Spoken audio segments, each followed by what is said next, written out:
Assalamualaikum warahmatullahi wabarakatuh. Apa kabar teman-teman semua di sana? Semoga dalam kondisi yang bahagia, selalu diberi kesehatan dan selalu diberi rezeki yang berlimpah oleh Allah Subhanahu wa taala.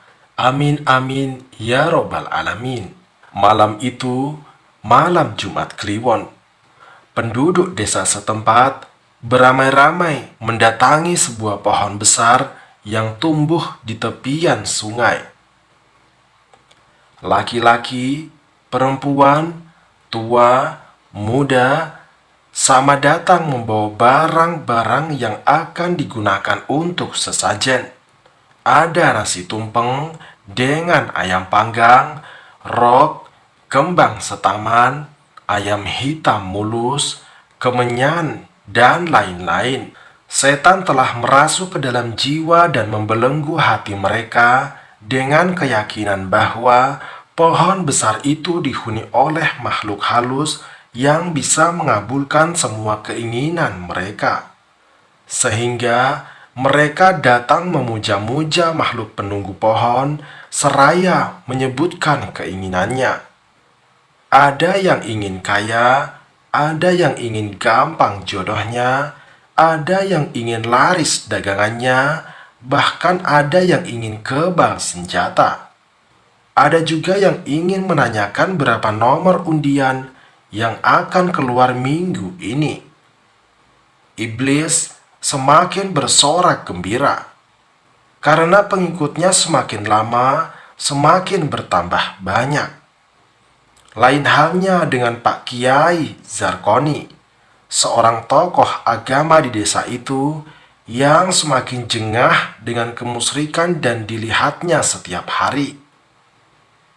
Kasihan, mereka tidak tahu bahwa iblis telah memperdaya mereka.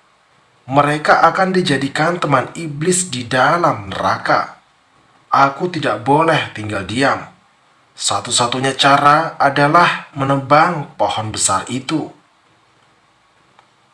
Selesai sholat subuh, Kiai Jarkoni melangkah mantap dengan membawa kapak besar di pundaknya menuju pohon besar itu berada. Iblis yang sengaja tinggal di pohon besar itu tiba-tiba terperanjat. Matanya silau dengan kilauan logam kapak Kiai Zarkoni yang ditimpa sinar matahari pagi. Hah? Ada orang bawa kapak mendatangi pohonku. Gawat, hawanya lain. Dia orang berilmu. Aku harus waspada. Atas kehendak Allah, Kiai Zarkoni memiliki kemampuan melihat dan berbicara dengan makhluk halus. Sehingga dengan mudahnya ia berkomunikasi dengan penunggu pohon itu. Hai iblis, pergi kau, aku akan menebang pohon ini karena telah banyak menyesatkan umat manusia. Aku tidak akan membiarkan engkau menebang pohon ini. Tidak peduli, aku akan menebangnya. Tiba-tiba, iblis mencekik leher Pak Kiai Zarkoni. Tak mau kalah, Kiai Zarkoni memegangi tanduk iblis itu. Perkelahian tidak bisa dihindarkan lagi. Keduanya saling bergulat, saling membanting. Cukup lama, keduanya berkelahi sampai akhirnya Kiai Zarkoni membanting iblis hingga tersungkur ke tanah. Dadanya diinjak, iblis tak berkutik. Baiklah, aku kalah. Aku tidak menghalangimu lagi menebang pohon ini. Kiai Zarkoni melepas iblis dan membiarkannya dia pergi. Namun, ia merasa sangat lelah. Tenaganya terkuras habis dalam perkelahian tadi. Jangankan menebang pohon, mengayunkan kapak pun rasanya sudah tidak kuat lagi. Akhirnya, ia memutuskan untuk pulang untuk istirahat. Ia berharap esok hari dapat menebang pohon dengan kondisi yang segar. Keesokan harinya, Kiai Zarkoni kembali memikul kapak dan melanjutkan pekerjaannya yang tertunda. Namun, tak disangka-sangka, iblis kembali datang menghalangi sehingga terjadilah perkelahian yang lebih seru dari hari sebelumnya.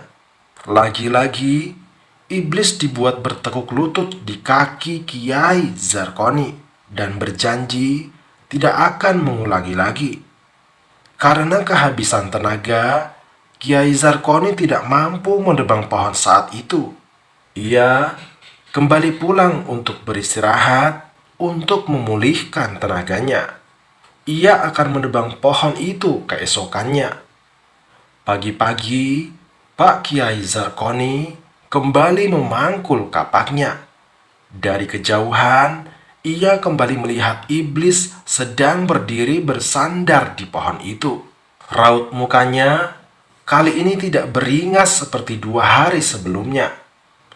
Iblis yakin bahwa tidak mungkin bisa mengalahkan manusia yang kuat akidahnya dengan cara bertarung fisik. Satu-satunya cara adalah dengan menggunakan tipu daya. Dengan lemah lembut, iblis berkata, "Wahai Pak Kiai Zarkoni, tahukah kau mengapa aku mencegahmu untuk menebang pohon itu? Aku khawatir dan kasihan padamu. Walaupun pohon itu sudah ditebang, belum tentu mereka akan sadar. Bahkan, mereka akan membencimu dan mencari pohon lain untuk disembah lagi. Sia-siakan usahamu? Nah, karena kau telah mengalahkan aku, sekarang aku ingin membantumu memberantas kemusyrikan di desa ini. Sementara, jangan tebang dulu pohon itu. Aku akan memberimu uang 1 juta rupiah setiap hari. Dengan uang itu, hidupmu akan tercukupi. Kamu juga bisa membagi-bagikan uang itu kepada fakir miskin. Kamu bisa membangun masjid yang indah sehingga orang-orang simpati kepadamu. Dan kamu bisa lebih mudah mengajak mereka kembali beribadah kepada Allah. Bukankah tujuanmu mengajak sebanyak-banyaknya orang untuk beribadah?"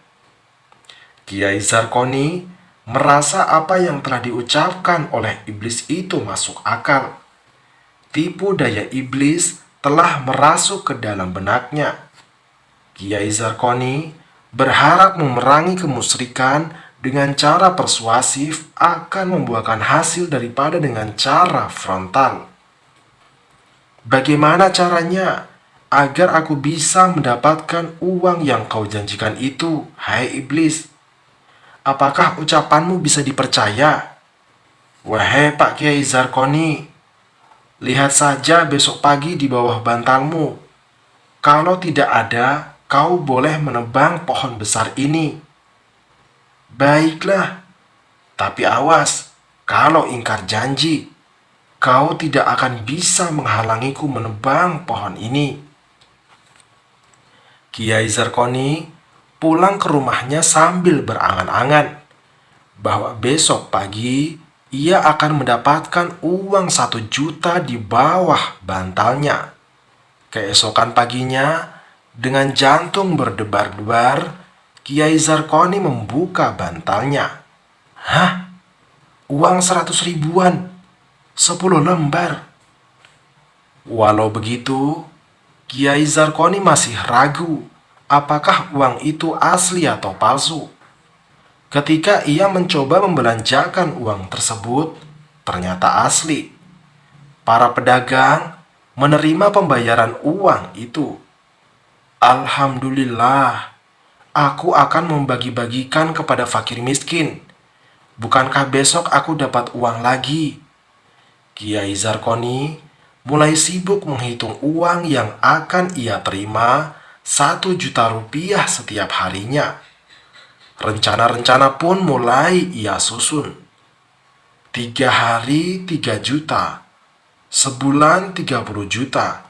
Aku akan membeli handphone, mobil, membangun rumah mewah, dan membangun masjid terindah di desa ini. Menjelang tidur, angan-angan Pak Kiai Zarkoni berkelana. Ia membayangkan masjid yang dibangunnya dipenuhi orang-orang untuk beribadah. Mereka berebut menyalami dan berfoto dengannya, mengeluh-elukan kiai kaya yang dermawan. Ia tertidur pulas dengan senyum tersungging. Sementara iblis menari-nari karena telah berhasil menjebak Kiai Zarkoni. Pada suatu pagi, Kiai Zarkoni terkejut manakala di balik bantalnya tidak ada lagi uang sama sekali. Mana uang itu? Betul-betul tidak bisa dipercaya. Dasar iblis, gagal rencanaku sudah membangun masjid. Kutebang saja pohon itu biar tahu rasa. Dengan muka merah padam, menahan amarah, Kiai Zarkoni bergegas menuju pohon besar itu.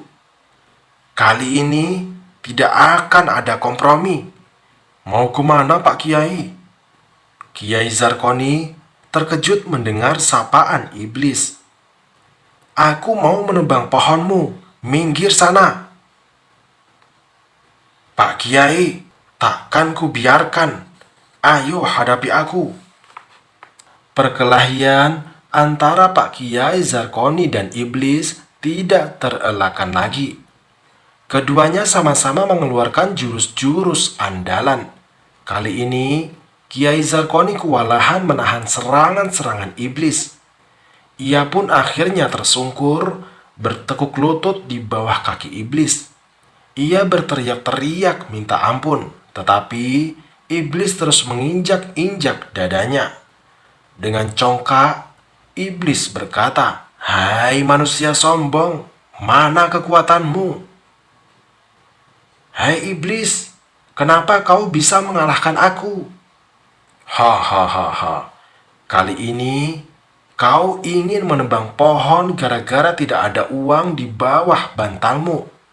Ketika kau marah, membela hukum atau akidah Tuhanmu, maka kau berada dalam genggaman Allah, sehingga aku tidak bisa mengalahkanmu. Tetapi ketika kau marah karena mengikuti hawa nafsu demi kepentingan dirimu sendiri, maka kau lepas dari genggaman Allah. Kau bagai biri-biri yang tak peduli ditinggalkan gembalanya karena asik terpikat menikmati rumput yang hijau. Maka leluasalah aku mengalahkanmu. Pergi sana, jangan ganggu pohonku lagi. Maka dengan gontai, Pak Kiai Zarkoni pulang sambil menyesali kelengahannya, sehingga begitu mudah ia terperangkap oleh tipu daya iblis. Oh, bodohnya aku. Sungguh licik dan halus tipu daya iblis. Kupikir kalau sudah menjadi kiai, tidak akan mudah terkecoh. Aku telah takabur, sehingga lengah mau bekerja sama dengan iblis. Pelajaran berharga untukku. Aku harus selalu waspada dan tak akan berhubungan dengan iblis dalam hal apapun lagi. Dasar Kiai Zarkoni, bisa mengajar tapi tidak bisa ngelakoni. Wassalamualaikum warahmatullahi wabarakatuh.